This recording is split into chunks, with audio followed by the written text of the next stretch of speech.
another edition of the Craig Carton Show. Great to have you here. Hope you had a fantastic weekend. The guy in the corner over there is Tyrone A. Johnson. We'll get to his losing picks again a little bit later on in the show as we're almost fully through week 8 now of the NFL. And a couple big storylines. I'll start off in the NFC East, of course, as the New York Giants got Scrooge'd by the officials. And at some point, this is going to come to a head, and the NFL is going to acknowledge that they have the worst officials in all professional sports, and they make enough money to afford having full-time referees who are not in their 50s and 60s trying to keep up with 4.4 stud stallions on a football field. But in this case, it had nothing to do with great athleticism. It's the damn tush push again, a play that I'm in favor of. I wish my team could execute it well. Only one team can. But in the Eagles-Giants game, you saw it there on your screen for a second, when the game was not yet decided because it was in the first half, and the Eagles have the ball on the 11-yard line of the Giants, right? And they do the tush push, and Kayvon Thibodeau of the Giants has a really great heads-up play as Jalen Hurts is stretching to get more yards and being pushed by Dallas Goedert behind him. So forward momentum has not yet stopped. No, not a single official has even blew the whistle yet. Thibodeau gets the ball out of Jalen's hands, picks it up, and theoretically could have gone 80 yards or 90 yards for a touchdown. It would have been debated if he had been touched or not. But worst case scenario should have been New York Giants ball on their own 11 or so, right? Yeah. And then the refs come in with some cockamamie thing. Well, we blew it dead because forward momentum had been stopped. And it ain't the goal line. And it's almost like the referees need a refresher course because, yes, when you're crossing the goal line, as soon as the tip of the ball crosses the goal line, it is a touchdown, and the play ends effectively right there. When you're in the middle of the field and you're going for a first down, as the Eagles were yesterday, those rules do not apply. Plus, when they showed the replay 3 or 4 times, the whistle did not blow before Thibodeau got the ball out of Jalen Hurts' hands. And you know the rest of the story. The Eagles wind up blowing the Giants out. Cam Scatterboo, the stud rookie running back for the Giants, has a gruesome injury. I'll show it to you right here, where he dislocated his ankle in the game. And that's his foot kind of like, it fell off his leg. Yeah, 90 degrees the wrong way. Pointing in the wrong direction. Yeah.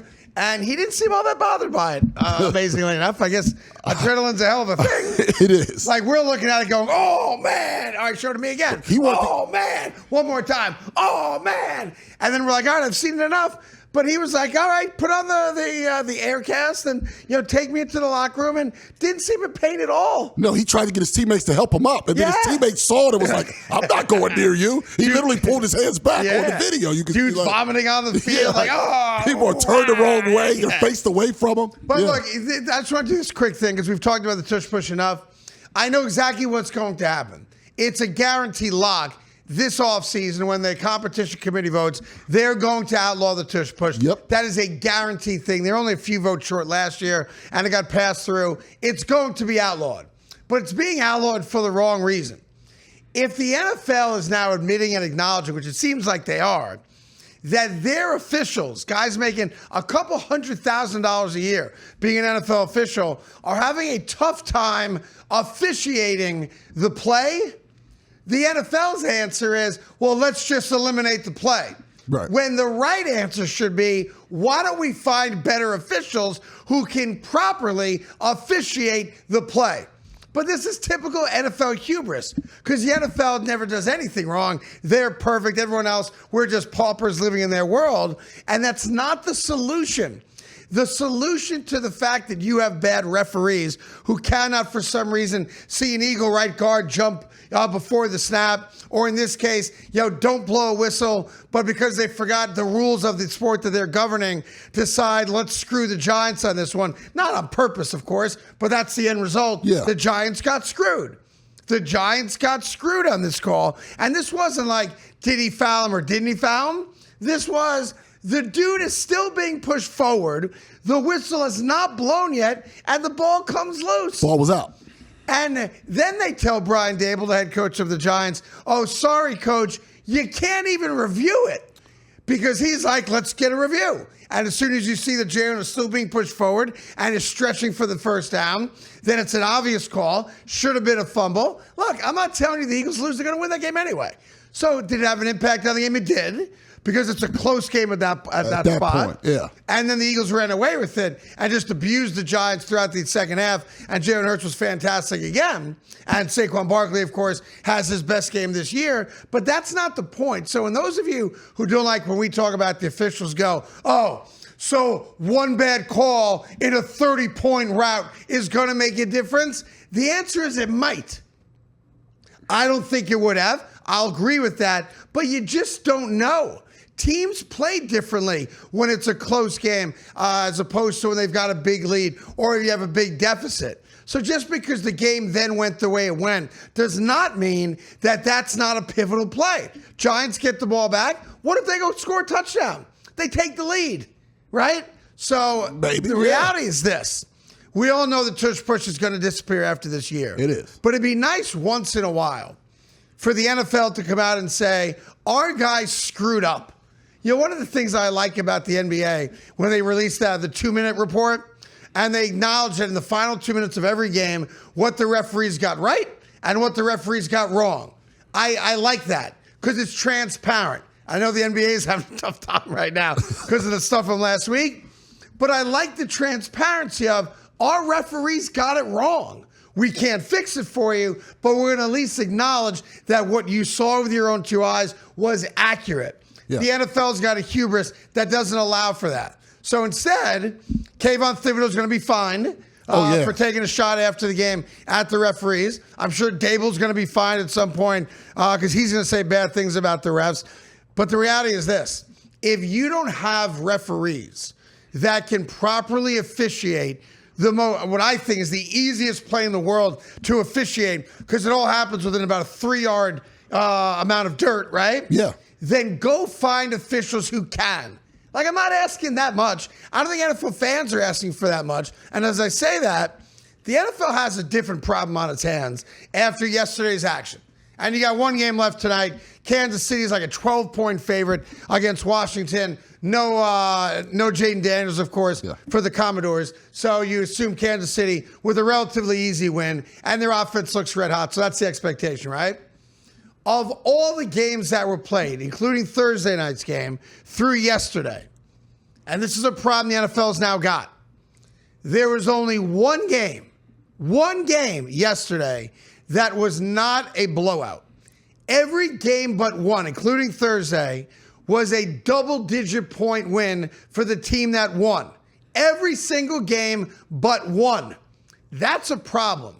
If the NFL's now a league of the haves and the have-nots, and there really is no parity amongst the top-tier teams, then you have a problem because it does become unwatchable. Now, we're sheep. We're going to sit there and watch it anyway, but I'll start finding other things to do during the game as opposed to waiting for commercials. Like yesterday, I got up and I made wings right in the middle of the action. Just make some wings. Well, it's a blowout anyway. Make some wings. Cook a few wings. Right. The only game thus far this week that was decided by less than double-digit points was the New York Jetropolitans with a 1-point come-from-behind win against those pesky Cincinnati Bengals and Joe Old Man Flacco. And they did it despite terrible coaching from Aaron Glenn, horrendous defense from a defense that's played very well the last 2 weeks. But other than the Jets' 39-38 win against the Cincinnati Bengals, and in doing so, helped the Ravens out. We'll get to that later on. Every other game this week was a blowout. Every one. And that's hard to watch. That's very, very hard to watch. All right, we got a great show for you today. Bunch of college stuff. Another coach bites the bullet. So 3 amazing openings right now in the college world. We got the Ravens under investigation right now from the NFL. We'll get into that one next. And tons more, including the 5th LA Laker this century to drop a 50-burger in a game. Can you guess who it was? We'll tell you later on. We got a good show for you. Don't touch it. It's the Carton Show with Tyrone Johnson.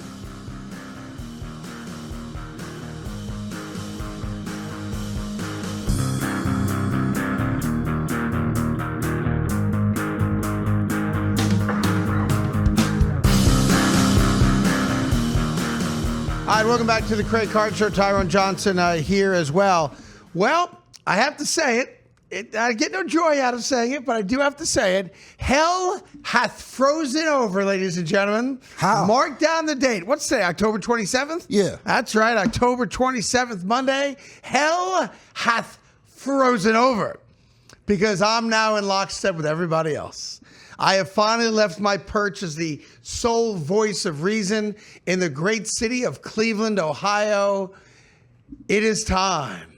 It is time for the Cleveland Browns to do what everybody knows they need to do, and that's bench Dillon Gabriel. And there's only one other quarterback really on the roster. I don't count Bailey Zappi, although he was the backup yesterday, as they got dog-walked by the New England Patriots in that second half. Down 9-7 at halftime, so that defense doing its job. It could only hold on for so long. And then the 21-point third-quarter outpouring from New England ended the game effectively. Dillon Gabriel has only played 3 games in the NFL. And to be fair, and I heard what Kevin Stefanski said yesterday, and I think the owner may have said something as well, 3 games is not enough to judge whether or not a kid, a rookie, is going to be a good NFL quarterback. Excuse me. Yeah, it is. Sometimes it is. Now, in most cases, it's not. Circumstance, offensive line, run game or lack thereof, who am I throwing the rock to? That all is brought into consideration when you make a decision about a quarterback. So let's be fair about it. But I've seen it. I've watched it. I know where they drafted him. I know how they're invested in him and all that stuff. But I've seen enough. And the one particular play was in the fourth quarter in his own end zone, and the pocket is starting to collapse, and he just threw the ball over there. There was no receiver, no running back, no offensive line. He panicked, which is what young quarterbacks do sometimes, and just said, F it, whoop! And it was a safety, and yeah. you know the rest of the story. Now, what's interesting about this is that Shedeur Sanders was supposed to be the backup quarterback for this game, and he got scratched right before the game. I guess he had some kind of back tightened up or something before the game. So that's where they went with the emergency quarterback, the elevated Bailey Zappi, to be the backup. So I want to be clear. Yesterday's decision to let Dillon Gabriel play through it was not a shot at Shedeur Sanders. He wasn't eligible to play because he had some kind of back issue. Let's even take it at face value. I'm not sure that he did, but they said he did. I'm not going to call them liars just yet. It could happen. Your back could tighten up. And look, he's not expected to play. Whatever the case is, he was scratched for the game. Okay, fine. We accept that.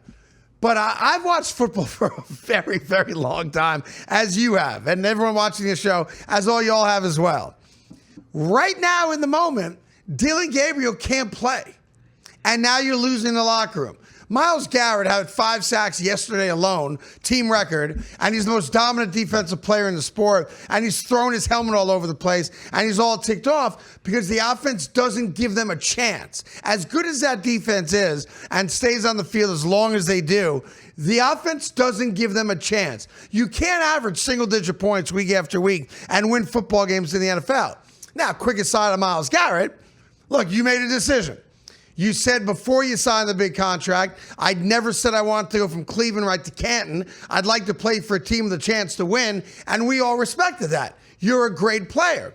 And then the Cleveland Browns said, but what if we give you this much money? And all of a sudden you said, Cleveland to Canton it is. I'm your Huckleberry. I want to be a Brown for life. Because money talks. It always does. It was a lot of money. A lot of money. money. Guaranteed do-re-mi. And now he's frustrated. Because a competitive dude and a great player is always going to be frustrated when he's killing it. 5 sacks, man. And they got blown out. 5 sacks. It's a pretty mobile quarterback, by the way. Ran him down on one of them. Ran him down on one of them. And yet the team has no chance to win. They're legitimately non-competitive. So I'm watching, Red Zone. So I'm not watching the game. I get the highlights as they come up like everybody else. And I see the play, and I see Dillon, who doesn't throw the ball more than 5 yards down the field with any kind of accuracy at all. And I want to be clear about this. I don't know that Shedeur is better. None of us do, because we've never seen him play an NFL game. But I know this for a fact. He's not worse. I know that as a fact today because you can't possibly be worse. And I don't want the answer to be, well, we're caving to the Shedeur Sanders mob. I don't want that to be the reason. The reason has to be because why not? Right. There's no answer to that. And I understand what they're going to give you. All the coach talk about, 3 games is not enough, and we got to do a better job protecting him, and we have to be patient. He's a rookie quarterback and all that stuff. They go into the bye week. And I want to be clear, Stefanski has already said Dylan Gabriel starting the game after the bye, which is against whom? Just look it up. We'll get, yeah. Because they've 2 weeks now to figure out what the hell they're doing on offense for their next game in what's already a lost season, right? Oh, see, they're doing it because they're playing the Jets. They're playing the New York Jets. The Jets are a bad football team. They think they can win. Joe Flacco just scored 38 points against the Jets defense, all right? So to me, this is the best time. Because turn over the offense to Shedeur. He's got 2 weeks now to run first-team reps and to learn the offense if he doesn't already know it and get out of the field and maybe give them a better chance to win. Maybe. I would say he's probably more of an athlete, true athlete, than Dylan Gabriel is. He's taller than Dylan Gabriel. Maybe that helps a little bit. They played the same amount in college as far as snaps and things. He played a lot in college. I just want to be clear. I've always been against just throwing Shedeur out there because he's Deion's kid. So that's not what this is about. I'm the last guy in America who's now come aboard. Let's play Shedeur Sanders. And I say that, much like I said, I was in honors philosophy as a freshman at Syracuse. And we got a blue book exam, and I hated the class. It was 8 o'clock in the morning. I didn't much care for the professor either. I'm sure that was mutual. And the question, the test was this. The test was why. And you had a blue book, long form essay answers, right? And every other kiss ass in the class wrote like 2 or 3 blue books, like answering the question of why. I wrote why not. I handed it in and I walked away, and the professor encouraged me to drop the class the next day. And I'm like, there's only 2 answers to why. Why not or because. There ain't no other answer. So in Cleveland, I think the poster should be why not. You have nothing to lose now by finding out if Shedeur Sanders can play quarterback. We are halfway through the season essentially now, right? Yeah. Into their bye week. I would make Shedeur Sanders my starting quarterback, have Dylan back him up, and if Shedeur's incompetent, great, then I'll go to the other kid. And I'll go back and forth ping pong style until I find out if one of them has the goods to be a quarterback moving forward. But it is time, Cleveland. Let's all get together and let's celebrate. It is time for the Cleveland Browns to do what's right and give Shedeur Sanders an opportunity to be the starting quarterback for the Cleveland Browns. Dylan Gabriel's garbage. He's got to go.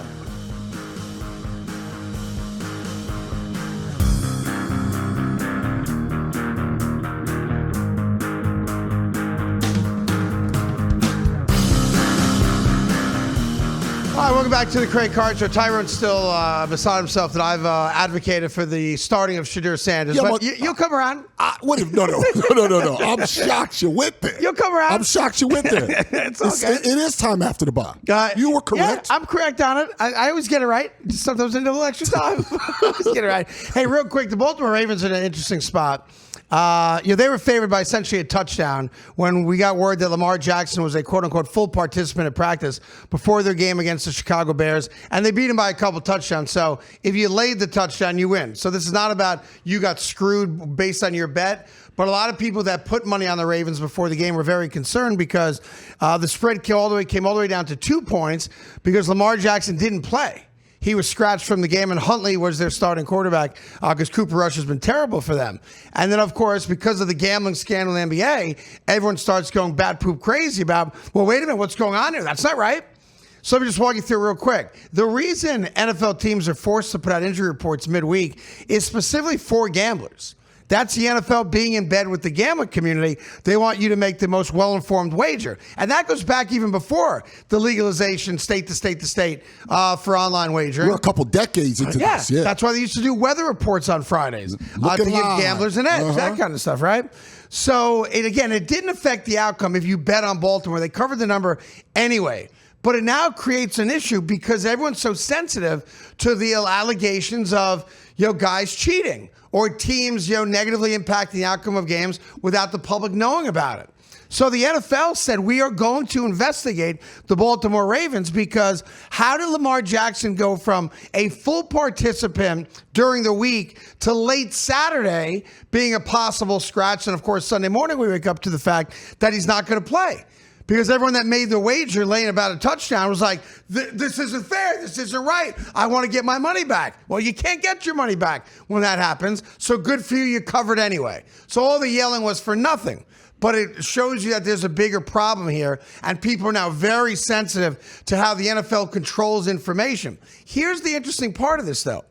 While the NFL came out and said, we are going to investigate the Ravens' handling of Lamar Jackson, his availability for the game, the Ravens came out and put out their own statement and said, as soon as we realized that he was not going to be able to play because of the hamstring injury, we notified the NFL and we got their guidance on what we should do from a standpoint of announcing that he was first probable to doubtful to out. Those are kind of like the three branches on the tree there as you're giving people updates and guys recovering from injury. Yeah, he was never questionable, which is an option. They never made him questionable. Right. It was he's starting, Yep. He might not play, he's not playing. Yeah. Those are the three pieces of information we got.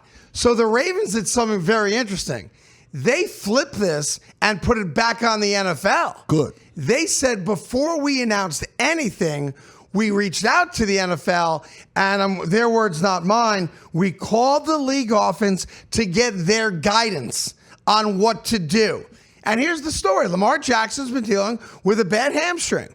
So when they said full participant, he was running the scout team offense for the Ravens, and Huntley was getting all the reps for the Ravens' first string. So did he practice? Yes, he did. But he was not practicing with the number ones on the Ravens. He was showing them the look for the scout team stuff. But yes, he was on the field. But this is where this stuff gets tricky now. The NFL wants you to think, well, we are the moral police here, and we will make sure all wrongs are righted. So we are now going to investigate what the Ravens did here. Did they lie to the American public? Did they lie to us? And the Ravens like, not so fast. We sought your guidance, and we followed what you told us to do. So maybe we should investigate you guys. So now you've got this really, I think the story is just going to die down and disappear. And I don't think the NFL is going to talk about it much more. My gut is they've already reached out to the Ravens and said to them, let's not talk about this anymore. But the NFL tried a quick one. The NFL tried to throw the Ravens under the bus. And the Ravens said, we're not having it. We didn't know that he wasn't going to play. Hamstrings are a tricky injury. He couldn't go. That's why Huntley got the first team reps and not Lamar. And once we knew he couldn't play, before we announced it, we told you guys so that you could tell us exactly how to handle it. I love that from the Ravens. And the other part is because they play Thursday this week, the turnaround was also apparently a part of this, and apparently the Ravens shared that part as well. I'm reading this morning. Yeah, because they play the Dolphins on Thursday. We're going, what if we push him? Yep. Maybe he can't play Thursday. And they need him on Thursday. And the Ravens got a gift yesterday. Not only did they beat the Chicago Bears to get to 2-5, every other team in the division lost. And if you look back, if the Ravens somehow make a run and get into the playoffs, you can circle this win against the Bears, the Pittsburgh loss to Green Bay, the Cincinnati loss to the Jets as the pivotal week of this season that got the Ravens back into it. But if you're the NFL, you know better than that. Don't be messing with the Ravens. They called your bluff. That's what they did. Poignant moment next on the show.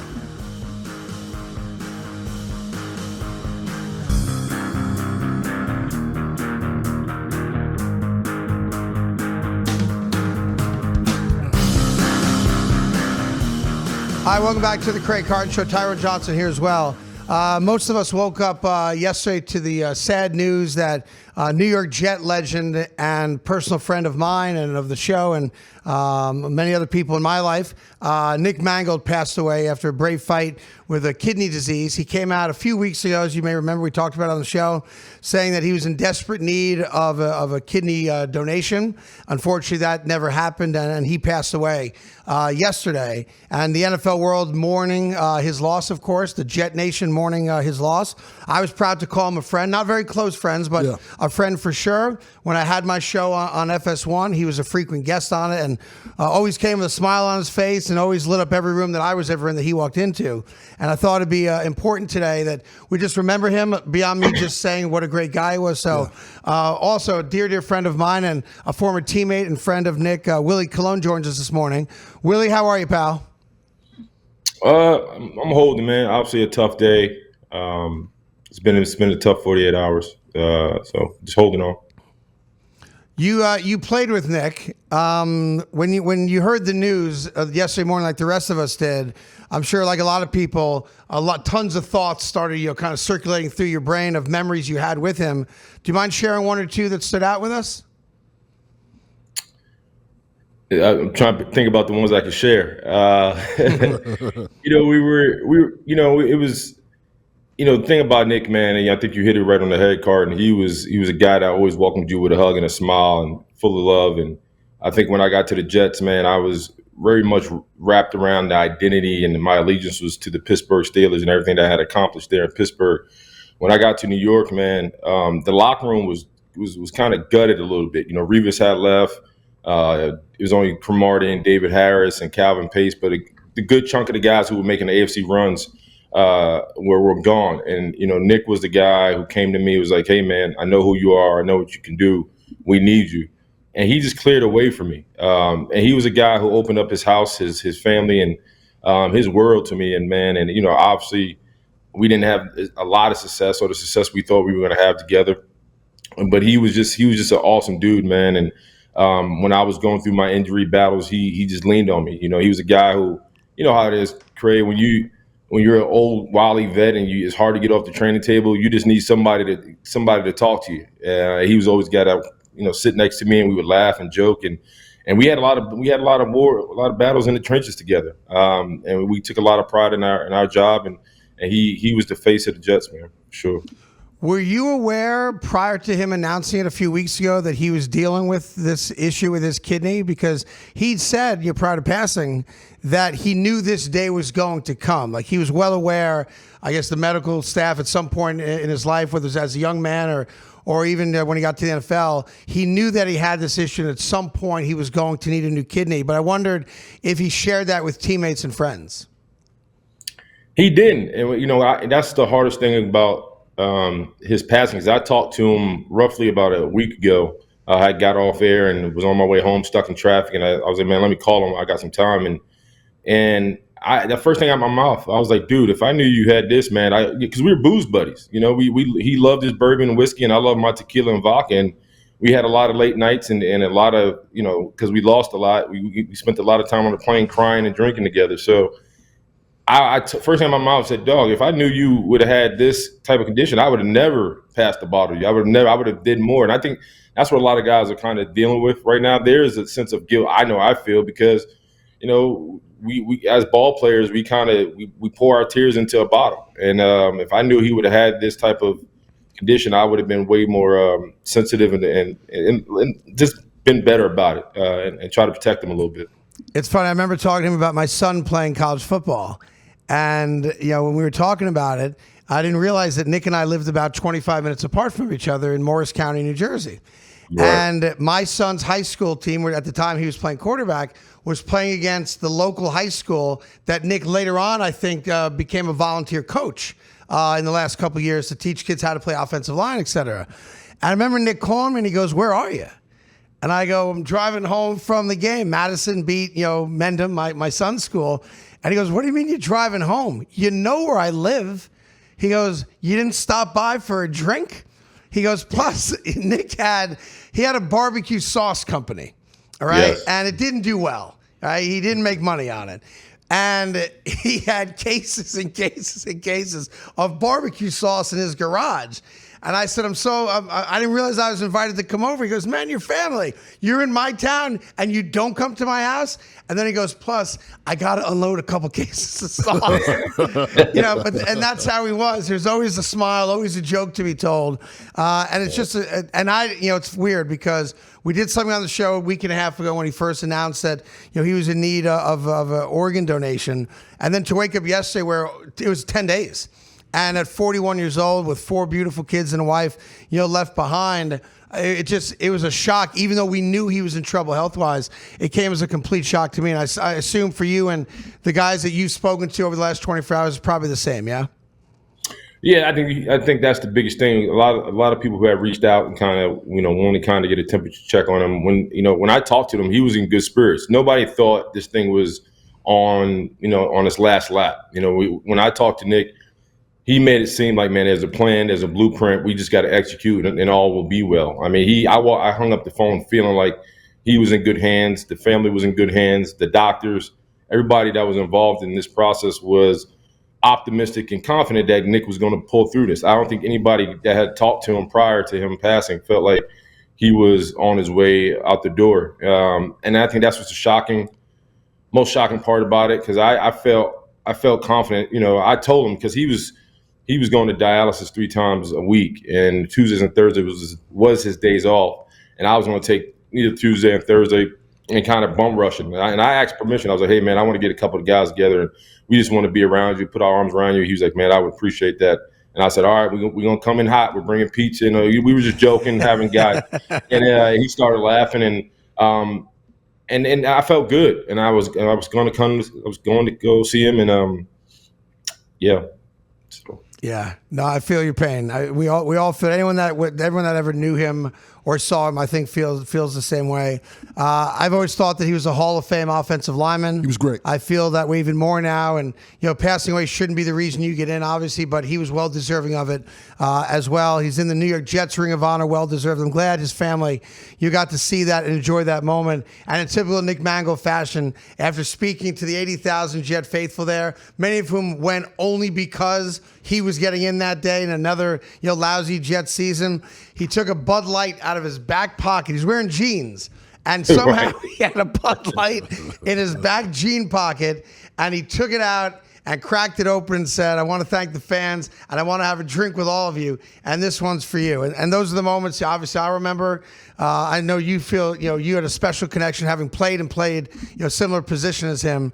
And I thought what Rex Ryan said yesterday was really poignant also, that in Rex's last game as the head coach of the Jets, when he knew he was going to be fired, Nick hadn't played. He was injured. And he went to Rex Ryan and said, I'm playing today because it's your last game, and that's what we're going to do. And, what else can you say about a guy? We have about a minute here, Will. Anything you want to sum up or final thoughts you want to just add to this? Appreciate it. Just know he loved his family, man. He, as much as he took pride in being a football player, he took pride in being a dad. And he loved his wife. He loved his 4 beautiful kids. And he was a guy who really literally gave you the shirt off his back. As much as he was there for me on the field, he was there off the field for me. He attended my Christmas drives, my turkey drives.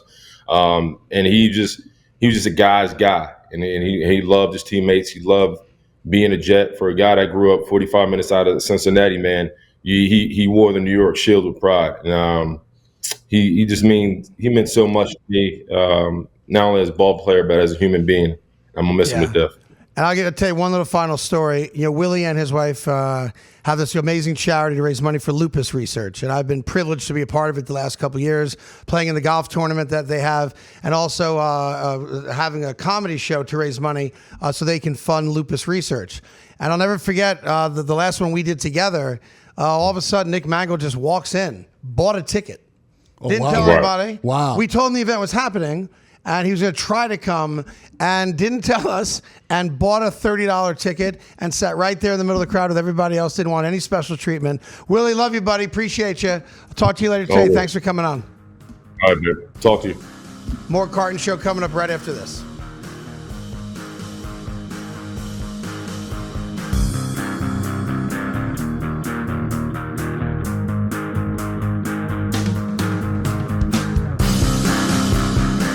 Hi, welcome back to the Craig Carton Show. I want to thank all the dog lovers in America for checking out our clips this past week and making us the fastest growing sports podcast in America, and it's not close.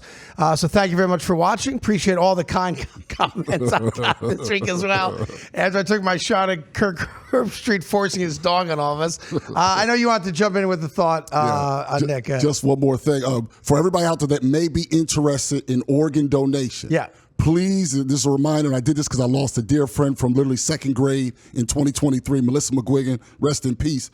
You must tell your family. So again, if you are interested in donating an organ and you can save lives, make sure you also tell your family, because you will not be able to, obviously, if you're going and you're not informed. And when you redo your driver's license, check the box. There's no reason not to, unless you have a religious reason, which we respect, but there's no reason not to. So, interesting thing, before I get to news and notes here and some of the college stuff, it seems like the Jet Bengals game, just real quick, it seems like there's a math debate going on now. There is. And I'm being positioned as the anti-math guy. I love the PMT guys, right? All good. Took a little shot at me today, which I respect. It's all good. Because of what Aaron Glenn and the Jets did. The Jets are down 2 touchdowns. All right, I just set up the scene for you. The Jets score an improbable touchdown, because all of their touchdowns are improbable, okay? And then they decide to go for 2. Yes. And I'm yelling at the screen, this is not when you go for 2. Let's cut the lead to 7 with the extra point.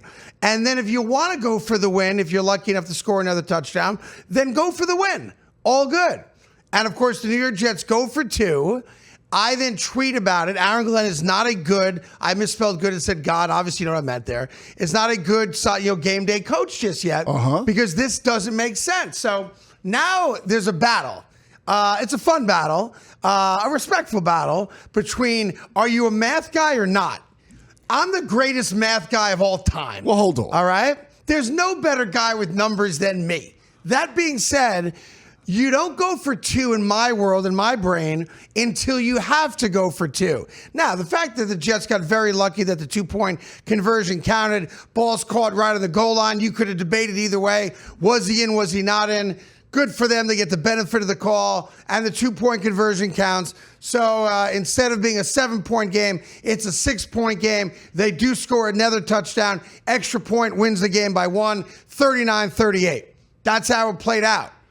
But sometimes, and this is why I'm a genius, and many people are not. Okay. You can't judge the decision by the results of the decision. You have to judge the decision in the moment the decision is made. Right. For example, if they go for 2 and don't get it, does that change whether or not it was a good decision? No. No. It's either a good decision in the moment or it is not. The fact that they got lucky and converted the 2-point conversion and made it a 6-point game, right, does not mean that the decision was right. The math does not support doing that, especially when you have arguably the worst offense and the worst starting quarterback in all of football. So let's not act like this is a Josh Allen or Patrick Mahomes juggernaut that scores at will. Why would you create a scenario where instead of being down 7, you now force yourselves, if the 2-point conversion isn't successful, then you have to go for 2. You never want to be in a position where you have to go for 2 just to tie the game. So, yes, it worked. Yes, it's easy to come up today and go, I told you, math guy, you're not a math guy, but you're wrong. You have to judge the decision before the outcome. And before the outcome, that is a bad decision mathematically, analytically, and if the goal is to win. No, the analytics say just the opposite. Nah, no, it don't. Yes, it is. Because if you're being honest, which I don't know if you're going to be, if they're down 7, they score again, you're telling them at that point to tie the game. You're not telling them to go for 2. No. If you tell me that an 0-7 team, after scoring a touchdown. No, but this isn't about 0-7. Of course it is. No, the game theory, this analytics, they call it game theory. That game theory does not matter what your record is. So you're saying in general, not the Jets. In general. Okay. No matter who it is, if you're down 14, the argument is you go for 2 then because your goal is to win the game in regulation. Yeah. If you miss it, then you have another opportunity to tie, and then you go to overtime. But then the 2-point... By kicking. But then the 2-point conversion only ties the game. You right, want to use the 2-point conversion to win the game. Right. But what I'm saying is if you don't get it that first time, Yeah. and then you come down and score again, you still now can go for 2 to tie. Either way, you don't lose the game. No, but the whole point of the this theory is to win. Yes, right. In regulation. All right, so we agree on that. If the theory is to win, then save the 2-point conversion for the win. But this way, they're saving the 2-point conversion for the tie. No, they're saving it for the win in this way, Craig. No. In this way, you're down 14. Yeah. So basically, I have 16 hypothetical points I could score with the 2-point conversion. That's right. I have 16 hypothetical points. Okay. Therefore, there is a path for me. If I go for 2, to not lose the game as well. So I'm trying to win. You can't win the game if the 2-point conversion isn't successful. But if you kick the extra points, you can't win the game either. Yes, you can. No, by you can't. going for 2 the second time. Tell me why it's better to go for it the second time than the first. Because when you go for it if you the don't get paid, you second time, lose. yes. But if you go for it the second time, now you're going for the win. And I do think the fact that you're 0-7 plays into being more aggressive, but I understand your point. Regardless of team, right? The just analytics, the situation, right? Well, whoever wrote that book on analytics is wrong. It's why the Oakland A's have never won a World Series with all the analytics in the world. Okay, right? okay. So again, you shouldn't go for 2 until you have to go for 2, or it gives you a chance to go get the win. Look at what North Carolina did against Virginia this weekend, right? Overtime, 17-16. Go for the win. It didn't work out. They lose the game. They're an embarrassment. Great. But the New York Jets have the worst offense in all of football. And now you're telling me you have such confidence that you're going to get the ball back, go back down the field again, and score another touchdown. Man, look, math this, math that. That was not the right decision. And you can't claim that it was because they got lucky. Because that replay could have gone the other way, just like that. But let's say it does. Let's say it does in that scenario. When they scored another touchdown, you go for 2 because for the they win? ended up doing it, then they go for 2 there. No, I'm saying if it didn't work, you still have overtime. You still have an opportunity for overtime. So the risk reward says, best case scenario, I win in regulation. Yeah, but again, like they now did. you're asking Worst them to, case, we still go to overtime. Now you're asking them to do something they're clearly not good at, converting a 2-point conversion a second time when they failed the first time, and that's just get to overtime. Like, once you fail the first time, you can't win the game. You can't. You have to go to overtime if you fail in the first one. It's wrong. You know it's wrong. And the fact that the Jets got lucky and replay went their way does not give you the ability to say, see, I was right. I'm a math guy.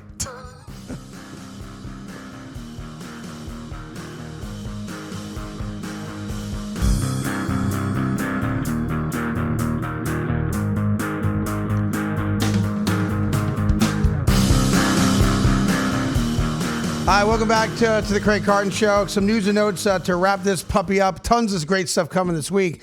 Let me start off with, if you're going to vote for MVP right now, you know the top 2 choices should be, for my money? They're on the same team.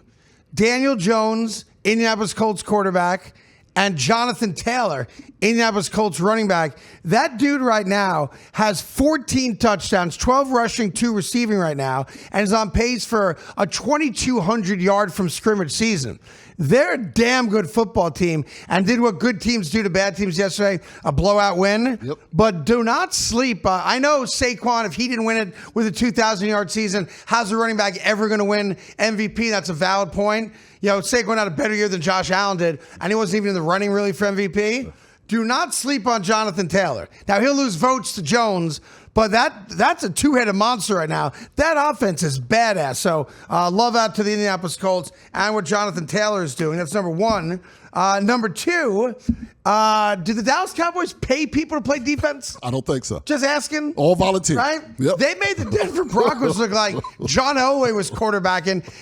Terrell Davis was in the backfield, right? Uh-huh. Yeah, the Denver Broncos Easy look Ed damn was out good. there again. Like, the Denver Broncos barely beat the Jets over in Europe. Mm-hmm. They really shouldn't have beaten the Giants. Had crazy 33-point fourth quarter comeback, down 19 with 5 minutes to go. So they looked like they were struggling. And then the remedy to bad offense, just bring that Dallas Cowboy defense into town. And Bo Nix looked fantastic. He did. But again, how good is the Broncos offense when they did it against one of the worst defenses in all football?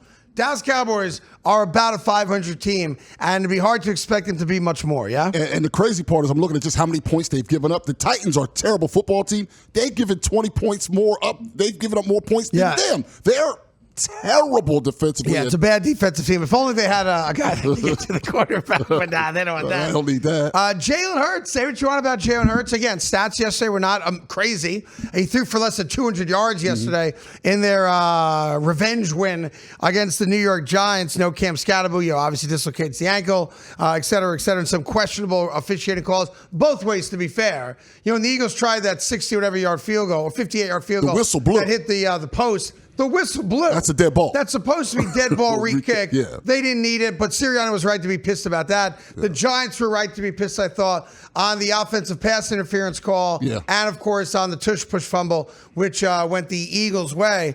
But how about you got Jalen Hurts? I love being right. And I've been more right about Jalen Hurts than anybody in the country, including dudes in Philly. In the last 2 games, Jalen Hurts, current Super Bowl MVP, has had more touchdown passes than incomplete passes. Let that sink in for a second. And yesterday, I loved what Philly did because there's no A.J. Brown, and the offense looked great. Now, Saquon had his best game. That's got nothing to do with A.J. Brown.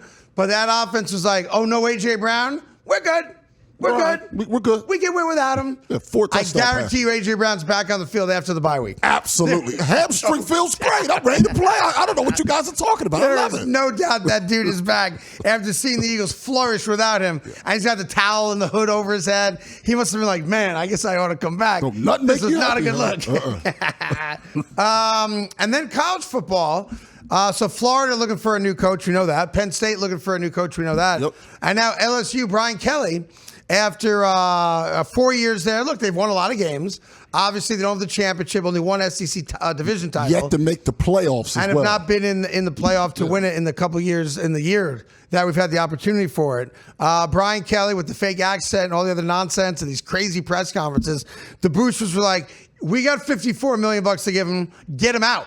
Yeah. So now you've got 3 premier openings in college football. Signetti's staying in Indiana, so he's out. I've been told Marcus Freeman is staying in Notre Dame. Money talks, obviously. He's making $9 million a year. LSU could be a different. I don't think he was going to go to Florida or Penn State. Yep. LSU is a different thing. But look, I tell you, the best job to be fired from in this country seems like it's the football coach that gets canned. Yes. Because these dudes are walking away with like king's ransoms. He's getting $53 million in his mitigation, now, but no one's going to hire him. He might coach again. I don't know. But Brian Kelly, all-time winningest coach at Notre Dame, but a complete disaster at LSU. He's hireable because he's a big name and there's struggling programs that want to bring in a big name. But you've got 3 premier destinations right now, and Lane Kiffin gets mentioned for all of them. And if I'm Lane Kiffin, I stay put right there in Ole Miss with a huge win against Oklahoma this weekend. On the road, big one. His first ranked win. Tyrone, do you have a pick on tonight's game or no? I don't love the game, but yes, I do like the Chiefs to cover the 11.5 against Washington. I mean, it's not a great game, but I like that Jaden side. Daniels. McLaurin is back for this game, so that helps Marcus Mariota a little bit. But look, the Kansas City Chiefs look like a juggernaut again. Yeah. I'd be shocked if this game is very close, maybe for the first half. Yeah. But this should be all Kansas City all night. And big surprise. 4 out of 5 weeks, they're playing in prime time. It'd be nice to see them play on the road at 1 o'clock once in a while. Enjoy the game. We'll be all about it tomorrow. And thank you so much for watching The Craig Carton Show. Appreciate you being with us.